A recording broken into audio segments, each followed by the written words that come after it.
Subscribe करंतु एबे हम चैनल को आउ प्रेस करंतु बेल आइकन को जहा द्वारा लेटेस्ट वीडियो नोटिफिकेशन आपण मानकु सर्वप्रथमे मिली जिवो। नमस्कार बंधुगण, ओम नमः शिवाय।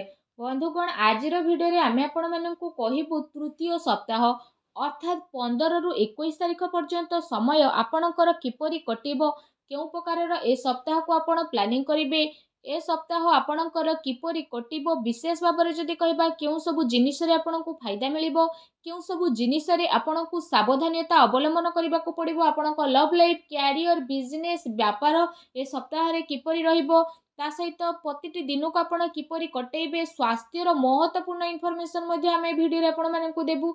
आ वीडियो शेष रे आमे आपण मानकु किछि उपाय विषय मध्ये कहबो, जहा द्वारा आपण ए सप्ताह को आहुरी अधिक भल आ महत्वपूर्ण भरा साब्यस्त करि परिबे।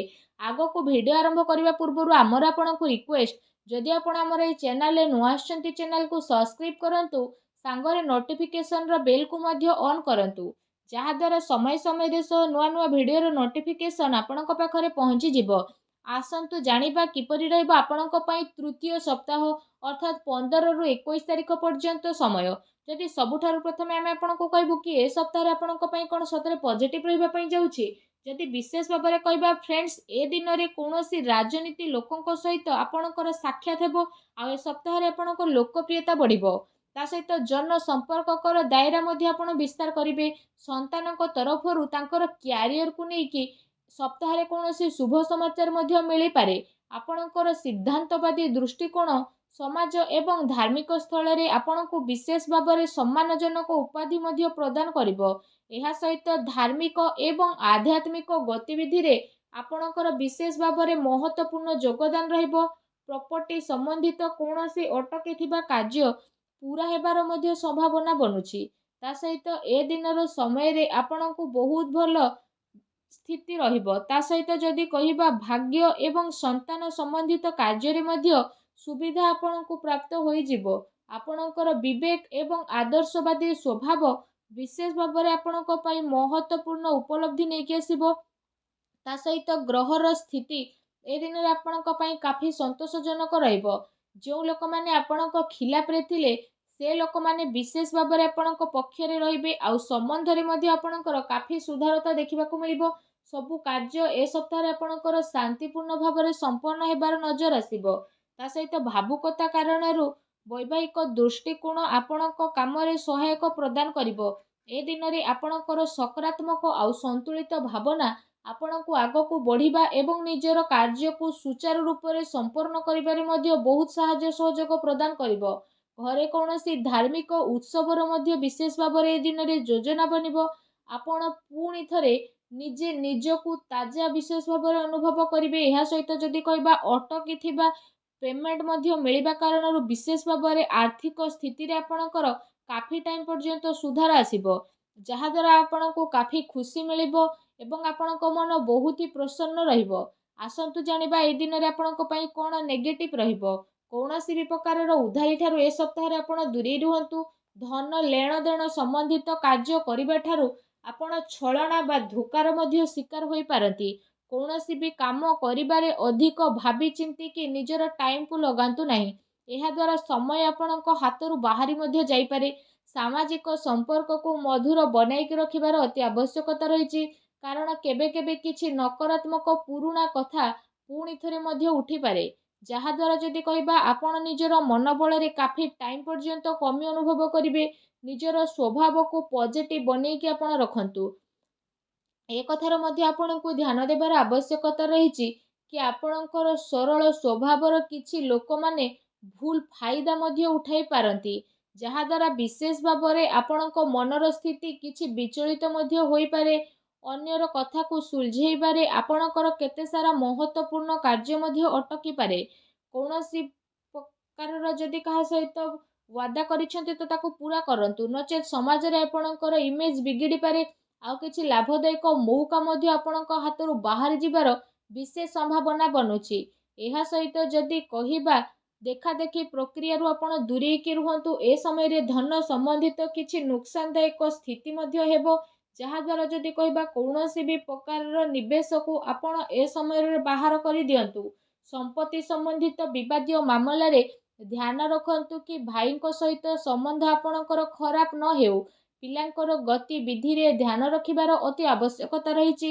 ତାଙ୍କର କୌଣସି ଭୁଲ ଆଦତ ବା ସଙ୍ଗତି ଆପଣଙ୍କୁ ପ୍ରୋବ୍ଲେମରେ ପକାଇପାରେ। ସେସବୁକୁ ସକାରାତ୍ମକ କାର୍ଯ୍ୟରେ ଆପଣ ନ୍ୟସ୍ତ କରିବା ଅତି ଆବଶ୍ୟକ ରହିଛି, ଯାହା ତାଙ୍କର ଭବିଷ୍ୟତ ପାଇଁ କାଫି ଲାଭଦାୟକ ସିଦ୍ଧ ହେବ। ଆସନ୍ତୁ ଜାଣିବା ଏ ଦିନରେ ଆପଣଙ୍କର ଲଭ୍ ଲାଇଫ୍ କିପରି ରହିବ। ଘରର ମାହୋଲ ଅନୁଶାସିତ ଏବଂ ଖୁସିଭରା ମଧ୍ୟ ରହିବ। ପ୍ରେମ ସମ୍ବନ୍ଧରେ ମର୍ଯ୍ୟାଦା ବନେଇ ରଖିବାର ଆବଶ୍ୟକତା ରହିଛି।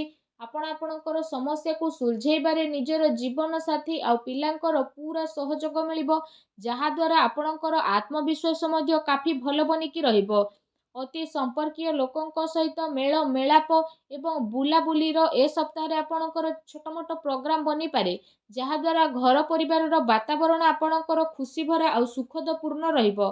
ଆସନ୍ତୁ ଜାଣିବା ଏ ସପ୍ତାହରେ ବିଶେଷ ଭାବରେ ଆପଣଙ୍କ ବ୍ୟବସାୟ କ୍ୟାରିୟର କିପରି ରହିବ। ଯଦି କହିବା କାର୍ଯ୍ୟସ୍ଥଳରେ ନିଆଯାଇଥିବା ଠୋସ୍ ନିର୍ଣ୍ଣୟ ଆପଣଙ୍କ ପାଇଁ ବହୁତ ଭଲ ରହିବ ଆଉ ସଫଳତା ମଧ୍ୟ ଆପଣଙ୍କୁ ଅବଶ୍ୟ ମିଳିବ। ଏ ଦିନରେ ମାର୍କେଟିଂ ତଥା ପେମେଣ୍ଟ କଲେକ୍ଟ କରିବା ଯେଭଳି କାର୍ଯ୍ୟରେ ଆପଣ ଆପଣଙ୍କ ଟାଇମକୁ ସ୍ପେଣ୍ଡ କରିବେ, ସେୟାର ଏବଂ ରିସ୍କ ପ୍ରଭୃତି କାର୍ଯ୍ୟରେ ବିଶେଷ ଭାବରେ ଦୂରେଇକି ରୁହନ୍ତୁ। ଆପଣଙ୍କ ସହ ଛଳନା କିମ୍ବା ଧୋକାଧଡ଼ି ମଧ୍ୟ ହୋଇପାରେ। ଚାକିରିରେ କୌଣସି ପ୍ରକାରର ସ୍ଥାନ ପରିବର୍ତ୍ତନ ବିଶେଷ ଭାବରେ ଆପଣଙ୍କ ପାଇଁ ଯୋଗ ବନୁଛି। କାର୍ଯ୍ୟସ୍ଥଳରେ କୌଣସି ପଡ଼ୋଶୀଙ୍କ ଦ୍ୱାରା ଲଢ଼େଇ ଝଗଡ଼ା ଯେପରିର ସ୍ଥିତି ମଧ୍ୟ ବନିବ। କିଛି କାନୁନି ବା ନିବେଶ ସମ୍ବନ୍ଧିତ ବିଶେଷ ଭାବରେ ଜଟିଳ କାମର ଆପଣଙ୍କୁ ସାମ୍ନା ମଧ୍ୟ କରିବା ପାଇଁ ପଡ଼ିବ। ବ୍ୟବସାୟିକ କାର୍ଯ୍ୟ ପ୍ରଣାଳୀରେ ପରିବର୍ତ୍ତନ ଆଣିବା ଆପଣଙ୍କ ପାଇଁ ଅତି ଆବଶ୍ୟକ ରହିଛି, ଯାହା ପାଇଁ ଆହୁରି ଅଧିକ ବେହତରିନ ପରିଣାମ ଆପଣଙ୍କୁ ହାସିଲ ମଧ୍ୟ ହେବ। ତା ସହିତ ବ୍ୟବସାୟିକ ପ୍ରତିଷ୍ଠାନରେ ଅନୁଭବୀ ଆଉ ପରିବାରର ବରିଷ୍ଠ ଲୋକଙ୍କର ଅନୁମତି ଏବଂ ସହମତି ଦ୍ୱାରା କାର୍ଯ୍ୟ କରିବା ଦ୍ୱାରା ଆପଣଙ୍କର କାଫି ସମସ୍ୟା ବହୁତ ଆସାନୀରେ ସୁଲଝି ମଧ୍ୟ ଯିବ। ଧନ ଲେଣଦେଣ ସମ୍ବନ୍ଧିତ କାର୍ଯ୍ୟରେ ଅଚାନକ କୌଣସି ଲାଭଦାୟକ ସ୍ଥିତି ମଧ୍ୟ ଆପଣଙ୍କର ବନିବ, ଯାହାଦ୍ୱାରା ଆପଣଙ୍କୁ କାଫି ଖୁସିର ଅନୁଭବ ହେବ। କାର୍ଯ୍ୟକ୍ଷେତ୍ରରେ ଯାହା ଆପଣ ପରିବର୍ତ୍ତନ ସମ୍ବନ୍ଧିତ ଯୋଜନା ବନଉଥିଲେ, ତ ସେସବୁ ଉପରେ ରାଜ କରିବାର ଉଚିତ ସମୟ ଏବେ ଆସିନାହିଁ। ଏ ସମୟରେ ଆପଣ ନିଜର ଅଧିକତମ କାର୍ଯ୍ୟ ଊର୍ଜା ନିବେଶରେ ଲଗାନ୍ତୁ। ବର୍ତ୍ତମାନର ଗତିବିଧିରେ ଆପଣ ନିଜର ଧ୍ୟାନ କେନ୍ଦ୍ରିତ କରନ୍ତୁ। ଏହା ଆପଣଙ୍କ ପାଇଁ ବହୁତ ହି ଭଲ ରହିବ। ଆସନ୍ତୁ ଜାଣିବା ଆପଣଙ୍କର ସ୍ୱାସ୍ଥ୍ୟ ଏ ସପ୍ତାହରେ କିପରି ରହିବ। ଯଦି କହିବା ଏ ସପ୍ତାହରେ ଆପଣଙ୍କ ସ୍ୱାସ୍ଥ୍ୟ ବହୁତ ଭଲ ରହିବ, କିନ୍ତୁ ପୁଣି ଦିନଚର୍ଯ୍ୟାକୁ ବ୍ୟବସ୍ଥିତ ବନେଇକି ରଖିବା ଆପଣଙ୍କ ପାଇଁ ଅତି ଆବଶ୍ୟକତା ରହିଛି। ଏହା ପାଇଁ ଆପଣ ଆପଣଙ୍କର ଖାଦ୍ୟପେୟରେ ଧ୍ୟାନ ଦିଅନ୍ତୁ। ତା ସହିତ ଆପଣ ଆପଣଙ୍କ ସ୍ୱାସ୍ଥ୍ୟକୁ ଆହୁରି ଅଧିକ ଭଲ ରଖିବା ପାଇଁ ପ୍ରତ୍ୟେକ ଦିନ ଯୋଗ କରନ୍ତୁ, ବ୍ୟାୟାମ କରନ୍ତୁ ଏବଂ ସୁସ୍ଥ ରୁହନ୍ତୁ। ଆସନ୍ତୁ ଜାଣିବା ଏ ସପ୍ତାହରେ ଆପଣଙ୍କ ପାଇଁ କ'ଣ ବିଶେଷ ଉପାୟ ରହିଛି। ଏ ସପ୍ତାହରେ ବିଶେଷ ଭାବରେ ମା ଲକ୍ଷ୍ମୀଙ୍କର ପୂଜା ଆରାଧନା କରନ୍ତୁ, ଛୋଟ ପିଲାଙ୍କୁ ଚକୋଲେଟ୍ ଦିଅନ୍ତୁ, ସାବୁଦାନାର କ୍ଷୀରି ବନାନ୍ତୁ। ତା ସହିତ ସେ କ୍ଷୀରିରେ ଆପଣମାନେ ଚିନି ବଦଳରେ ମିଶ୍ରି କରନ୍ତୁ। ଆଉ କ୍ଷୀରି ଯେତେବେଳେ ପ୍ରସ୍ତୁତ ହୋଇଯିବ, ତ ସେଥିରେ ଆପଣ ଅଳ୍ପ ଟିକେ କେଶର ପକାନ୍ତୁ। ଆଉ ତାପରେ ଆପଣ ସେ କ୍ଷୀରିକୁ ସବୁଠାରୁ ପ୍ରଥମେ ମା ଲକ୍ଷ୍ମୀଙ୍କ ପାଖରେ ଭୋଗ ଲଗାନ୍ତୁ। ଏହାପରେ ଆପଣ ସେ କ୍ଷୀରିକୁ ମା ଲକ୍ଷ୍ମୀଙ୍କ ସମର୍ପଣ କରିକି ଗରିବ ଲୋକଙ୍କ ଭିତରେ ବାଣ୍ଟି ଦିଅନ୍ତୁ। ଏପରି କରିବା ଦ୍ୱାରା ମା ଲକ୍ଷ୍ମୀ ବହୁତ ଶୀଘ୍ର ପ୍ରସନ୍ନ ହେବେ ଏବଂ ଆପଣଙ୍କର ସମସ୍ତ କଷ୍ଟକୁ ଦୂର କରିବେ।